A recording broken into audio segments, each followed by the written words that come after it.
तो दोस्तों public speaking का नाम सुनकर अच्छे अच्छे लोगों को पसीना आ जाता है। जो लोग बहुत कॉन्फिडेंट भी है अपने स्किल और टैलेंट के अंदर, उन्हें लगता है कि ये काम तो मुझसे नहीं हो पाएगा। तो अगर आपको भी पब्लिक स्पीकिंग का फियर है, लोगों को फेस करने में डर लगता है या स्टेज फ्राइट है, तो ये वीडियो है आपके लिए। इस वीडियो को अंत तक जरूर देखिएगा। दोस्तों मेरा नाम है गुरप्रीत सिंह महक लाइफ कोच। चलिए इस वीडियो को शुरू करते हैं। चाहे वो नर्वसनेस का डर हो या लाइंस भूलने का डर हो या लोगों के जजमेंट का डर हो या लोग मेरा मजाक तो नहीं उड़ाएंगे या मेरी स्पीच अच्छी तो जाएगी, क्या मुझसे कुछ सब्जेक्ट में एरर हो गया तो मैं क्या करूंगा, क्या लोग ताली बजाएंगे या गाली देंगे, ये डर तो बहुत सारे लोगों के अंदर चलता रहता है और इसकी वजह से वो इस स्टेप के लिए आगे ही नहीं बढ़ते हैं। पब्लिक स्पीकिंग से डरते हैं, लाइफ टाइम तक डरते रहते हैं और बिल्कुल भी अपने इस फियर को ओवरकम करने के लिए कुछ नहीं करते। तो आपका ये सवाल होगा कि आपको पब्लिक स्पीकिंग सीखने की क्या जरूरत है। आप तो कोई बिजनेस में हो, मे बी आप तो कोई मोटिवेशनल स्पीकर नहीं हो, आपको तो कोई स्पीचेस देनी नहीं है, फिर आपको क्यों सीखना है। अगर आप एक स्टूडेंट भी हो, अगर एक वर्किंग प्रोफेशनल भी हो या आप बिजनेस ओनर भी हो, तो अपने क्लाइंट्स को, अपने कस्टमर्स को, अपने कलीग्स को, अपनी टीम को मोटिवेट करने के लिए ये बहुत ज़रूरी है कि आपके पास ये स्किल हो पब्लिक स्पीकिंग का, ताकि आप अपने जो आइडियाज़ है दूसरे लोगों तक पहुंचा सके। और यही एक वे है इफेक्टिवली बहुत सारे लोगों के साथ कम्युनिकेट करने का और उन्हें डायरेक्शन देने का। तो टिप नंबर 1 मैं आपसे शेयर करूंगा कि एक पब्लिक स्पीकर को अपनी ऑडियंस के साथ आई कांटेक्ट बनाना जरूरी है। आप बोलोगे ये क्या कह रहे हो गुरप्रीत, हमें तो वैसे ही लोगों से डर लगता है, लोगों की आंखों में देखना मतलब हमारा डर तो 10 गुना ज्यादा और बढ़ जाएगा। पर इसके लिए एक ट्रिक है जो मैं आपसे शेयर कर रहा हूं कि ऑडियंस जब आपकी 10 हो, 20 हो, 50 हो या 100 हो, उन्हें ये नहीं मालूम कि आप उनसे देखकर बात नहीं कर रहे हो। ऑडियंस के अंदर आपको 5 कॉर्नर्स ढूंढने हैं, लेफ्ट, राइट, सेंटर और नीचे की तरफ लेफ्ट और राइट। ये 5 कॉर्नर्स की तरफ आप जब भी अपना फेस कर और आई कांटेक्ट बनाकर एक क्लस्टर या ग्रुप ऑफ लोगों को पकड़ लीजिए और उनकी तरफ देखकर बोलते रहिए। उन्हें यही लगेगा कि आप उनकी तरफ देखकर बोल रहे हो। और ये बहुत सारे मोटिवेशनल स्पीकर्स हैं इसी टेक्निक का इस्तेमाल करते हैं।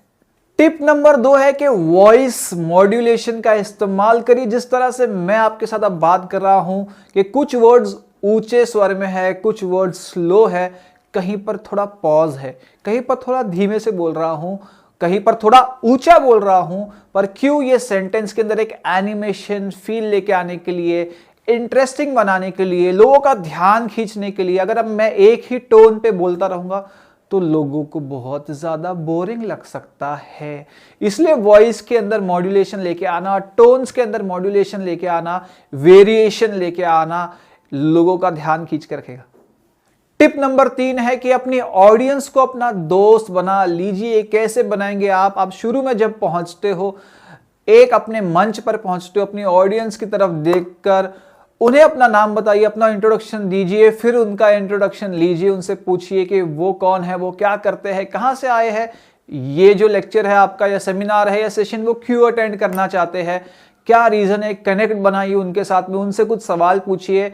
तब आपको एक कंट्रोल की फीलिंग आएगी, आपको लगेगा कि आप यहाँ के किंग हो और आपके पास पूरा कंट्रोल है। और फिर डरना किस बात का, जब आपके हाथ में कंट्रोल है, लोग आपके हिसाब से चल रहे हैं और वो तो आपसे डर रहे हैं, आप उनसे डर रहे हो, वो आपसे डर रहे हैं कि भाई ये पर्सन हमसे कोई सवाल ना पूछ ले, और आप डर रहे हो कि ऑडियंस मुझे जज ना कर ले। इसलिए डर को बिल्कुल भी फेंक दीजिए, क्योंकि डरने की जरूरत नहीं है, क्योंकि आप ही वहां पर सब कुछ कंट्रोल करते हैं।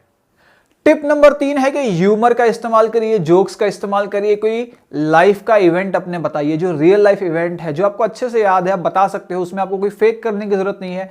शेयर करिए कि कैसे आपने अपनी लाइफ में कोई पर्टिकुलर स्ट्रगल को ओवरकम किया था, या कैसे अपनी लाइफ में आप एम्बैरेस हुए थे, आप भी अपने आप पे हंस रहे, वो भी आपके ऊपर हंस रहे हैं। इसलिए एक ऐसा एनवायरनमेंट हो गया जहां पर बिल्कुल भी आपको डरने की जरूरत नहीं है और वो आपके धीरे धीरे फ्रेंड बनते चले जाएंगे। इसलिए कुछ अम्यूजिंग वे से, कुछ कॉमिकल वे से, कुछ ह्यूमरस वे से अपनी स्पीच को इंटरेस्टिंग बनाइए। अगली टिप है कि मिस्टेक करने से मत डरिए। आप मिस्टेक करने से बहुत डर रहे हो, आप सोच रहे हो कि मैं परफेक्ट हो जाऊंगा, इतनी परफेक्ट स्पीच दूंगा कि लोगों को एक भी कमी उसके अंदर ना मिले, एकदम परफेक्ट। जब आप बहुत ज्यादा परफेक्शनिस्ट होने की कोशिश करते हो तभी आपकी सबसे ज्यादा गलतियां होती है, चूक होती है, इसलिए ये सोच के जाइए कि मैं ह्यूमन बीइंग हूं, कोई प्रोग्राम रोबोट तो नहीं हूं। और यही चीज अपने ऑडियंस से कह लीजिए कि आपकी जो प्रिपरेशन है थोड़ी कम ज्यादा हो सकती है, कुछ गलती यहां वहां हो सकती है, आपकी इंग्लिश शायद परफेक्ट नहीं है तो बता दीजिए कि आपकी इंग्लिश परफेक्ट नहीं है, पर फेक करने की कोशिश मत करिए, जो आप नहीं है वो बनने की कोशिश मत करिए।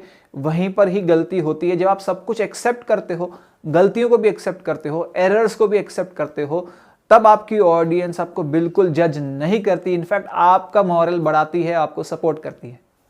अगली टिप है कि जो भी आप बोले उसके अंदर फ्लुएंट रहिए, चाहे आप स्लो बात करिए चलेगा, बहुत तेजी से ऐसा मत सोचिए कि मैंने बहुत कुछ लर्न किया है, याद किया है, प्रिपेयर किया है, भूल गया अगर मैंने नहीं बोला तो वो तो फेक करना हो गया। जो भी आपको याद है, अपने शब्दों में याद है, अपने वर्ड्स में याद है, उसे आप स्लोली और स्टेडीली ऑडियंस तक पहुंचाइए। बिल्कुल भी हड़बड़ी के अंदर आप अगर इंफॉर्मेशन देने की कोशिश करोगे तो चांसेस है कि आपके साथ कोई ना कोई ब्लंडर होगा।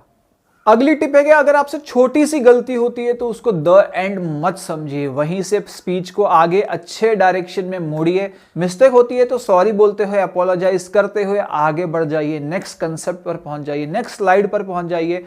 पर वहीं उस मिस्टेक को अपनी डिफीट समझकर वहीं रुक जाना, नर्वस हो जाना, हड़बड़ी में सारी स्पीच खत्म कर देना, ये बहुत ज़्यादा उस टाइम पर एम्बैरेस फील हो जाना, ये नहीं सही होगा। छोटी सी मिस्टेक को ओवरकम करिए और फिर से एक फ्रेश स्टार्ट करिए। फिर अगली टिप है कि अपनी स्पीच को प्रैक्टिस करिए, पर इतना ज़्यादा प्रैक्टिस मत करिए कि आप उसे रटने लग जाओ, आप याद करने लग जाओ। प्रैक्टिस आपको उस लेवल पे करना है कि कैसे आप उस स्पीच को अपने शब्दों में दे सकते हो, जो आपने कंसेप्ट तैयार किया आपको कैसे उसको इन्फॉर्मेशन को पहुंचाना है इंटरेस्टिंग वे से, पर अपने शब्दों में, ना कि जो आपने पढ़ा है उसको एज इट इज दोहराते हुए।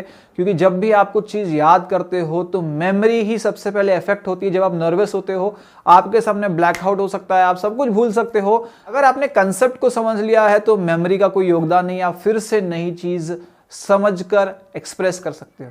अगली टिप है कि पॉजिटिव बॉडी लैंग्वेज का इस्तेमाल करिए। जब भी आप पब्लिक के साथ कांटेक्ट करते हो तो हाथों के जेस्चर्स का इस्तेमाल करिए, थोड़ा बहुत यहाँ वहाँ वॉक करिए, अपने हैंड्स की मूवमेंट को आई कांटेक्ट बनाते हुए, एक अच्छा स्टैंस देते हुए, कॉन्फिडेंस को दिखाते हुए, बॉडी लैंग्वेज जो पॉजिटिव बॉडी लैंग्वेज है उसे अपने ऑडियंस तक पहुंचाइए, ताकि उनका भी जो आपकी स्पीच की तरफ है इंटरेस्ट और रुझान बढ़ जाए। आप अपने आप को सपोर्ट करने के लिए कुछ कुछ नोट कार्ड्स अपने साथ, रिमाइंडर, छोटे छोटे स्लिप्स रख सकते हो कि आपको पता है कि जो पहला स्लाइड है वो किसके बारे में है, दूसरा स्लाइड किसके बारे में है और आपको कौन से टॉपिक पे बोलना है। छोटे छोटे पॉइंटर्स अगर आप अपने पास रखते हो तो आपके भूलने का बहुत चांस कम हो जाता है। जब आप कुछ भूल जाओ या आपको लगे कि आपके पास इस चीज़ की डेफिनेशन तो है नहीं या आप भूल गए आपने क्या याद किया था, तो ऑडियंस को अपना फ्रेंड बनाइए। मैं भी यही करता हूँ। ऑडियंस से पूछिए, Can anyone tell me something about this which is written on the board? और ऑडियंस को अपना फ्रेंड बनाते हुए उनसे आंसर्स लेके आइए। आपको अपना कंसेप्ट याद आ जाएगा और आपको सुपीरियर लगेगा, आपको एम्बैरेस भी नहीं लगेगा और ऑडियंस आपके लिए एक सपोर्ट के लिए एक कैटलिस्ट बन जाएगी। और last but not the least, audience को कोई बहुत बड़ा आपके सामने डायनासोर मत समझिए, शेर मत समझिए जो आपको डरा रहा है। ऑडियंस आपसे कुछ सीखने आई है, कुछ लर्न करने आई है, कुछ समझने आई है। वो आपकी नर्वसनेस को तो समझ भी नहीं पाती जब तक आप नहीं दिखाओ अच्छे से कि आप नर्वस हो या आप नहीं बोलो। इसलिए थोड़ी बहुत गलती यहाँ वहाँ अगर हो गई तो उसे अनदेखा करिए, फिर से अपनी स्पीच को स्टार्ट करिए, मिस्टेक्स के लिए सॉरी बोलिए, अपोलोजाइज करिए और फियर को कह दीजिए गुड बाय। क्योंकि पब्लिक स्पीकिंग का जो फियर है वो असल में पब्लिक स्पीकिंग का फियर ना होते हुए वो पब्लिक जजमेंट का या पब्लिक क्रिटिसिज्म का फियर है। इसलिए आपको इसके ऊपर काम करना है, अपनी ओवरऑल पर्सनालिटी के ऊपर, कि आपको जो जजमेंट है लोगों का, वैसे तो आता ही नहीं है जजमेंट या क्रिटिसिज्म, पर अगर आपको आए तो आपको इफेक्ट ना करे क्योंकि आप अपने आप को अच्छे से जानते हो। और अगर आपको कोई क्रिटिसिज्म आता है आप उसे एक पॉजिटिव फीडबैक की तरह लो, थैंक यू बोलो अपनी ऑडियंस का और उसे इंप्लीमेंट करो अपने काम में, अपना मॉरल ऊपर रखते हुए, तो आपकी जो स्पीच है और उसकी डिलीवरी है बहुत अच्छी हो सकती है। तो दोस्तों ये वीडियो था पब्लिक स्पीकिंग के बारे में। अगर आपको वीडियो पसंद आया लाइक करिए, कमेंट करिए, शेयर करिए और सब्सक्राइब कर दिए चैनल को और देखते रहिए लाइफ कोच।